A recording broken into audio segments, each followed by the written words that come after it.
So this is the second half of our lecture on the cerebrum and the cerebral hemispheres. And during the first half, we dealt with the interior mainly, the, the cerebral cortex and the inner white matter and the islands within the inner white matter, which are called the nuclei. And one important structure there is your diencephalon and your basal ganglia. So we've discussed that. If you've forgotten already, you better review that once again. And we will continue with, we're going back to drawing the cerebral hemisphere. This one is on the sagittal plane. And we're going to draw another one, this time in the coronal plane. So you have that, and then you have your midbrain, you have your pons, okay? Then you have your medulla, and after that, your spinal cord. And behind your brainstem would be your cerebellum. Okay, so let's go to your major fissures, okay? In your sagittal plane, roughly sagittal plane, you have a long fissure here that separates your right and left hemispheres. So it's, well, you cannot see it very well in the sagittal plane, but you can see it very well in the frontal or coronal plane. That is your longitudinal fissure because it runs through the entire length. And it only ends here where your corpus callosum is. So longitudinal fissure. Okay? So it divides your left and right hemispheres. There's also a fissure here. Okay? It divides your cerebral hemisphere from your cerebellum. Divides your cerebrum from your cerebellum. We'll discuss that later on. And there's another on the sagittal view. On the sagittal view, you will find a major fissure here, a very important landmark, and that is your central sulcus. And it's also known as, better look for that term. What's the other name for your central sulcus? Your central sulcus basically divides your frontal lobe from your parietal lobe. And then you have your lateral sulcus, okay?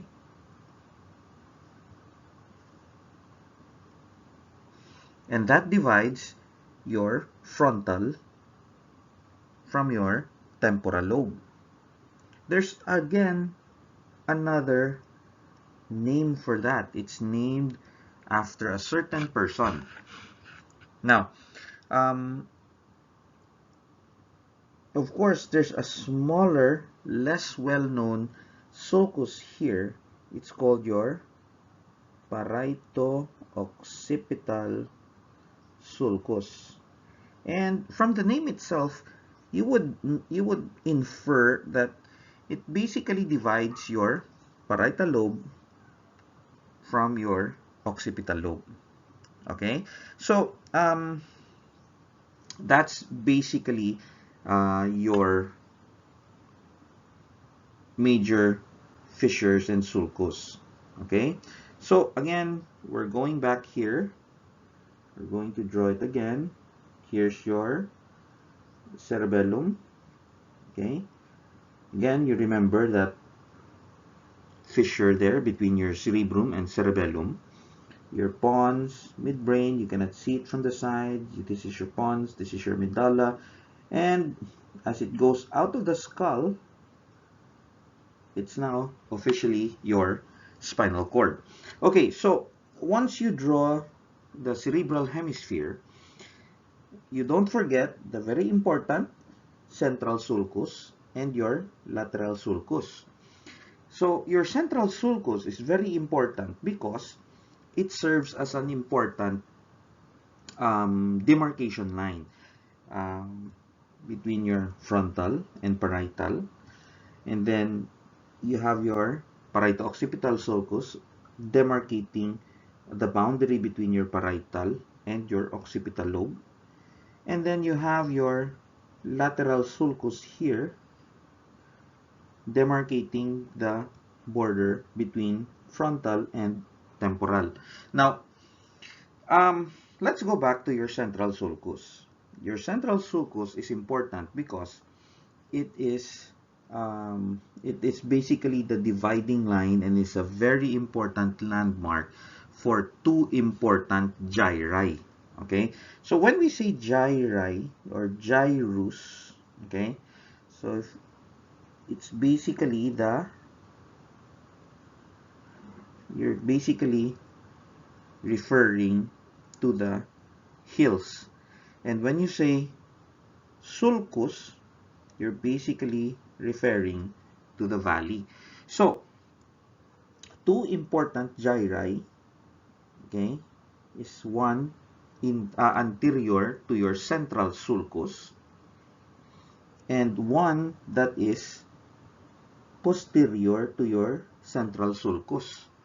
If it is anterior to your central sulcus, you call it precentral, just before the central sulcus. And then after is post-central gyrus. Now, these two are very important because the precentral sulcus is your primary motor area. Okay? All final decisions in moving your body parts are formed here. And in the post-central, that's your primary sensory area. Basically, all sensations are interpreted here. Okay?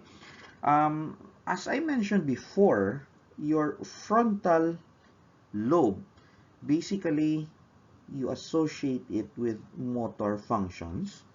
Not only direct motor, but judgment, personality, planning of motor functions, direct execution, okay?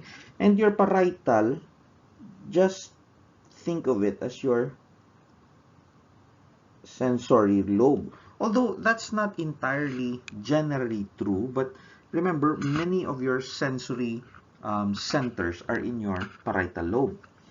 Okay, what other centers are there? You should also remember that you have language centers. Okay? You have two language centers here. You have Wernicke's area, or this is your sensory speech area,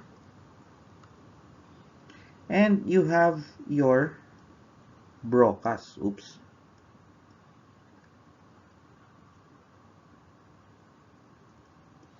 And your Broca's area is known as your motor speech.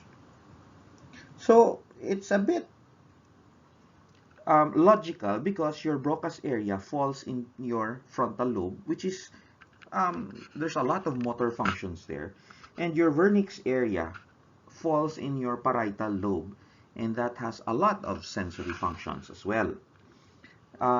Sensory speech is basically interpreting language that you that you get, either auditory, visual, tactile. Why tactile? Remember, you have braille, okay, and whatever else. You could also get it from, oh yeah, I've already mentioned visual. But anyway, Broca's motor speech, on the other hand, means or is basically responsible for making you speak in that particular language. Okay, it's the formation of words. It's putting words into sentences. Okay, now your auditory area somewhere here, and your temporal lobe has auditory functions and memory functions as well. But we'll discuss that later on. Um, Not only is it there on the outer part of your temporal lobe, it's also there are also parts inside that deals with memory, both long and short term. And of course, your vision is mainly in your temporal lobe. So we have a nice picture here. So you see, you have your central sulcus there, and then just anterior to your central sulcus, you have your precentral gyrus, which is basically primary motor. You have your post-central, which is primary sensory. Okay, and what we've discussed later on, before that, you have your Broca's motor speech area, and then you have your vernix area here. Okay, and then you have your auditory in your temporal lobe, and of course your visual area. Now, you might usually, or you might come across terms like your secondary or association areas. Okay, what does that mean? Association areas are areas that help your brain process and understand the different stimuli that it gets. Sometimes when you hear something, it might trigger something in your memory, perhaps a smell or a sensation or a sight or a taste. Okay, so those kind of things. Now, let's have an example. Let's take written language as an example. Now, say you find a sign and it says to there. The sign says like that. Okay? Now, what happens? Of course, your eyes will see that sign and your occipital area lights up. It sees that sign. It brings it to your primary sensory area. Your primary sensory area refers it to your vernix area, and vernix area would see that and would say, oh, this is in English. I recognize the words. It says do not cross. It's a sentence. It's a 3-word sentence. Well, we understand this. It means like this. And so once you understand what was being said, it's now being brought to your prefrontal area, where you basically think whether or what this sign is, what this sign says, what this sign means. Should you obey this sign? Should you immediately stop and do not cross? Should you disobey and continue crossing? You know, that kind of thing. So once you decide, let's say you decide to obey this sign and not cross, so you need to stop walking.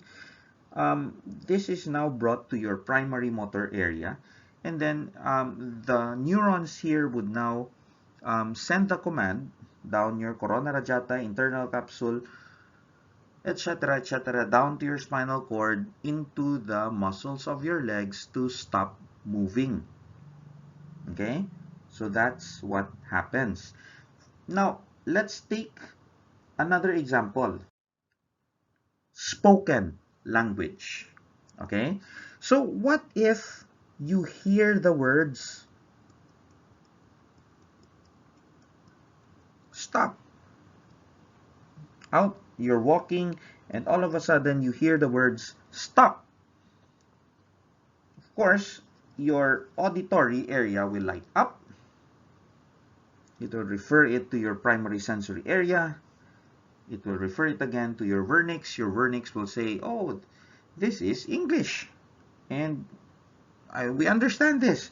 So the meaning of the word stop plus the way it's being said, like a command, urgent command. So again, prefrontal cortex, you decide whether to obey or be a jackass and not obey.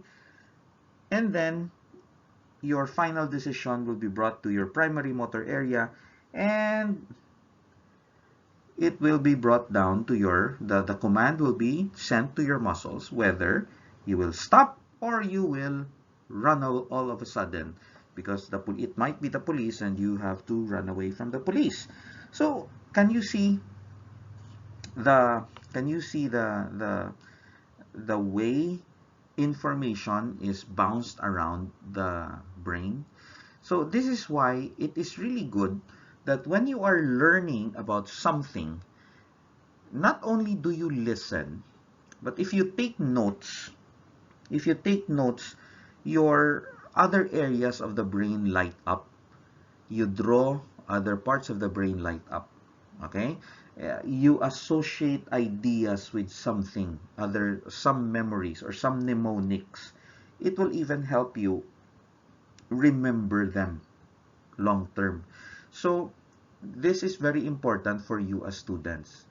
You want to learn, you want to be very good physical therapists or doctors, you want to know or you want to grasp basic principles, basic ideas, you have to not only unidimensionally get or learn that idea, you engage many centers of your brain so as to make your memories longer lasting and, well, better for your brain to retain. Okay, so let's go to the other side. Okay, so um, let's say this is your brain in the sagittal section, or sorry, coronal section, and then you get a knife, you split it in two, and you look at the medial surface of the brain. This is what you will see. So let's draw that, basically like that. Okay, so now you see your corpus callosum. This is the physical part that attaches the left and the right hemispheres. Basically, this is white matter. And white matter means it is mainly axons. Now, of course, even in this side, you will have your sulcus and gyrus. Okay, so this is still your central sulcus. This is still part of your frontal lobe. This is part of your parietal lobe, occipital lobe. Okay, so this is still your, this one is still your parieto-occipital sulcus. Okay, one thing that you should know is this one. Okay, this is your calcarine.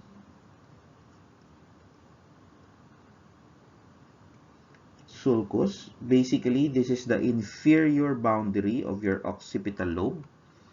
Okay, and there's another gyrus that you don't always hear about.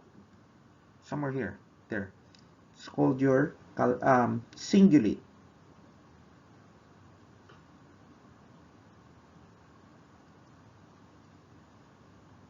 Okay, your cingulate gyrus. Okay, this one is your cingulate sulcus, and then this is your cingulate gyrus. Your cingulate gyrus is part of your cerebral cortex, and it's involved in the limbic system as well. So your limbic system has uh, basically is involved in behavior, and we'll discuss that later on as an advanced topic.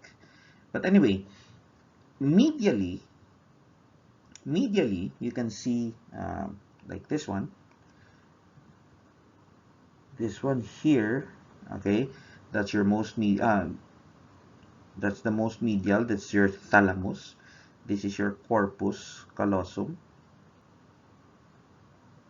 This is your cingulate gyrus. Okay, and so here's your brain stem. Let's use a different color. So here's your brain stem. This is your midbrain. This is your pons. And this is your medulla. Okay, and of course, this one here, this stands out. And this is your cerebellum. Okay, so again, as I said before, you have a longitudinal fissure there. You have another fissure here. Okay, now let's talk about that some more in this next slide. Okay, well, belay that. This slide shows another lobe. This is called your insula. So it's a lobe that's within your, well, between your frontal, let's change that, frontal and your temporal lobe. If you spread them apart, you would find this insula. It's another part of your brain or your cerebral cortex. It has to do with memory. Okay, this is now the underneath, the underside of your brain. So you can see your frontal lobe. Okay, this is your temporal lobe. You cannot find your, or you cannot see your parietal lobe from this position, but this is definitely your occipital lobe. Okay, now here, this is actually your optic tract. Okay, your optic nerve goes here. Okay, so your eyes is somewhere here. Okay, how about this one? This is your olfactory lobe. Okay, your olfactory lobe is well, it's for olfaction, smell. Okay, it's a cranial nerve. Okay, next you find your, this is your midbrain. Okay, this is your midbrain, and this part of the midbrain is where your internal capsule axons continue. This is called your crus cerebri. Just to give you an idea, let's draw the brain again in a coronal plane. Okay, this is your midbrain. This is your pons. Let's draw that nice out. And this is your medulla. Okay, and this is your spinal cord. Okay, now let's draw your cerebral cortex. Okay, remember you have your corona radiata, right? Of course, you also have your corpus callosum connecting the other side, but you have your corona radiata here, and your corona radiata coalesces into a tight bundle called your internal capsule. Let's label that. This is your corona radiata. Of course, this is your corpus callosum. There. So, your bundles basically go through here. So here, your bundles, your internal capsule, the bundles forming your internal capsule continues here as it goes down here. Okay? And down to your spinal cord. Again, I have to emphasize, some fibers go down, some fibers go up. And another thing that you should remember, so you won't get confused, axons are basically nerve fibers, right? They're that very thin, slender processes of your neurons. Some have very short axons and dendrites, some have very long ones.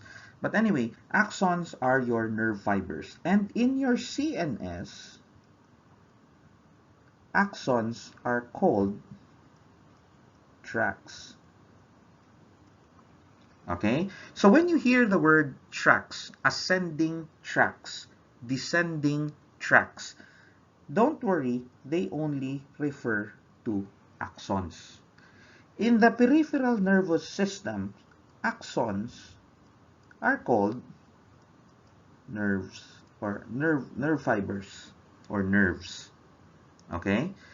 So when you hear tracks, it's the same as they're just axons. So don't worry about it.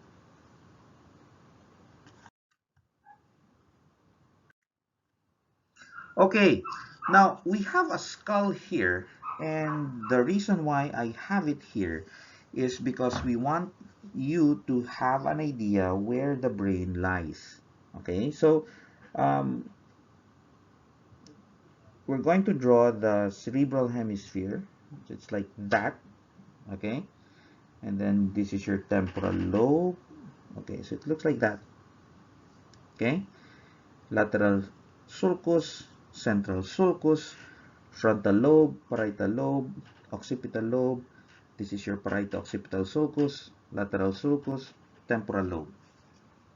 Okay? So, why all the fuss? Your cranial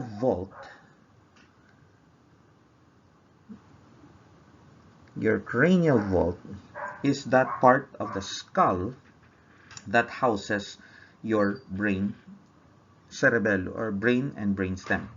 Okay? Now, um, it has several fossa. Okay? This one right here, you have one here, you have another one right here, and then you have another one right here. Okay? So how many do you have? You have three. You have your posterior fossa. Okay? You have your anterior fossa. And then you have your middle child, your middle fossa. Now, so what's the significance? Okay. When you say anterior fossa, what part of the brain is in your anterior fossa? Correct. Your frontal lobe. Most of your frontal lobe sits in your anterior fossa. How about your middle fossa? That's your temporal lobe. Okay? How about your posterior fossa? To answer that, let's continue the drawing. So you have your midbrain, you have your pons, you have your medulla, okay? And then at the back, you have your cerebellum. Okay, so what's inside your posterior column? Or sorry, posterior fossa? You have your brainstem. And you have, in the brainstem, you have your midbrain, your pons, and the medulla. Okay? And what else? You have your cerebellum. So what's important that you understand? It's important that you understand what posterior fossa structures are, because you will encounter terms People might, or textbooks might talk about posterior fossa lesions or posterior fossa tumors. What does that mean? Those tumors could be somewhere, anywhere here. And your structures that are going to be, that are likely to be involved would be your these brainstem and your cerebellum. Okay, now remember that time when I mentioned the anterior longitudinal fissure. Okay, so this is your brain. You have your anterior longitudinal fissure. This is your corpus callosum na here, connecting the two cerebral hemispheres. There's actually we need to talk about your meninges. Your meninges, which we will talk about in detail in the future, these are actually linings in your central nervous system. They have protective function. Now, your meninges, these are linings, and you have actually three meningeal layers. Okay? One that is really close to your, really adherent to your brain parenchyma or surface of your CNS. Okay? They're really adherent. Okay? That's called your pia mater. Okay? And then you have your second layer, and that is your, there's a space between that. Your second layer is called your arachnoid. So your arachnoid matter basically is not adherent, does not stick to your pia mater. In fact, there's a space, okay, in between that. And that space is called subarachnoid space, because it's below the arachnoid matter. And that subarachnoid space is filled by a fluid called your CSF, cerebrospinal fluid. Okay? And the outermost layer is closely adherent to your arachnoid, and it is the toughest, the thickest of the three. It's called the dura mater. Okay? So,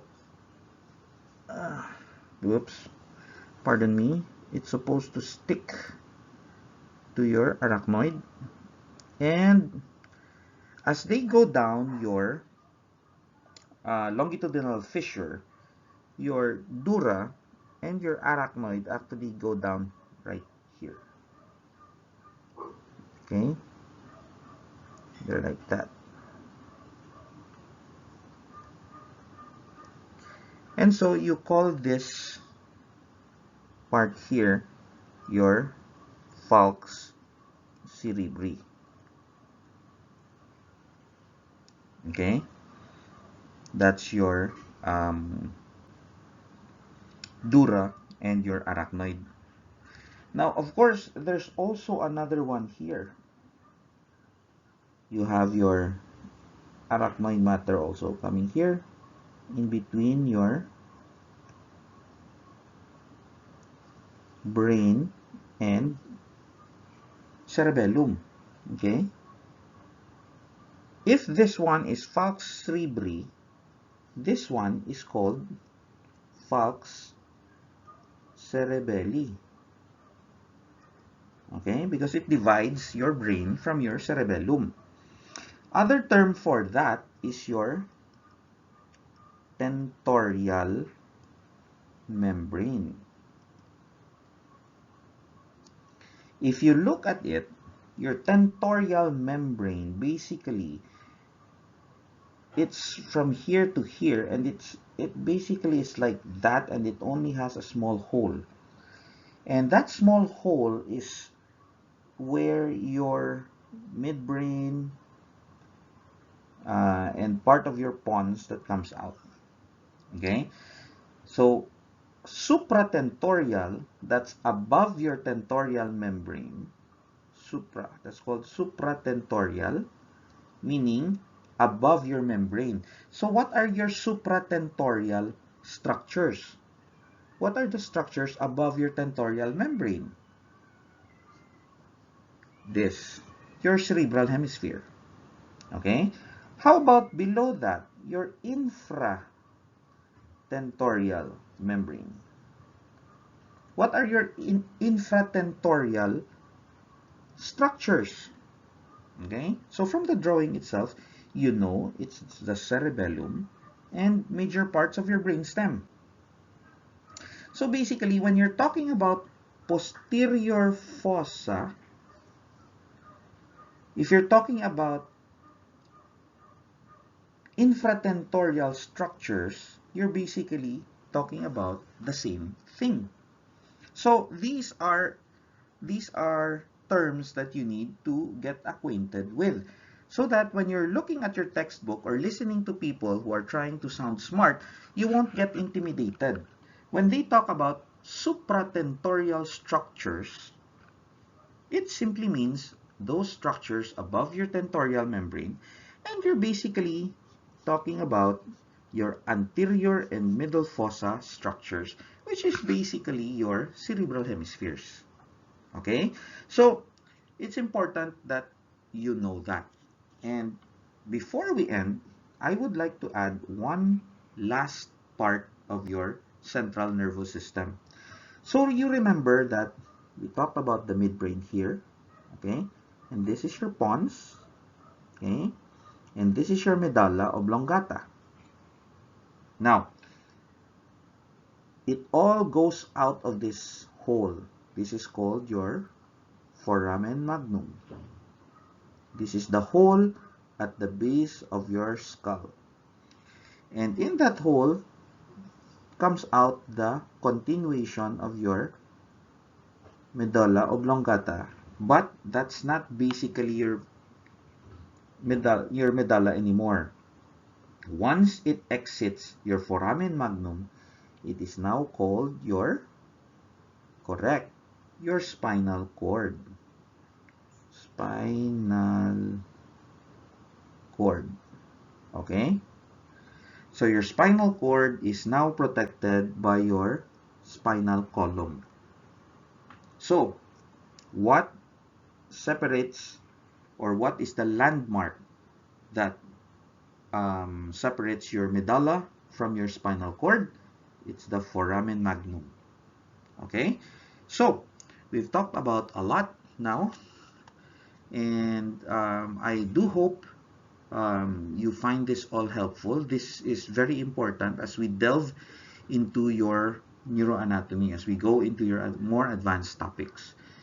So, see you then.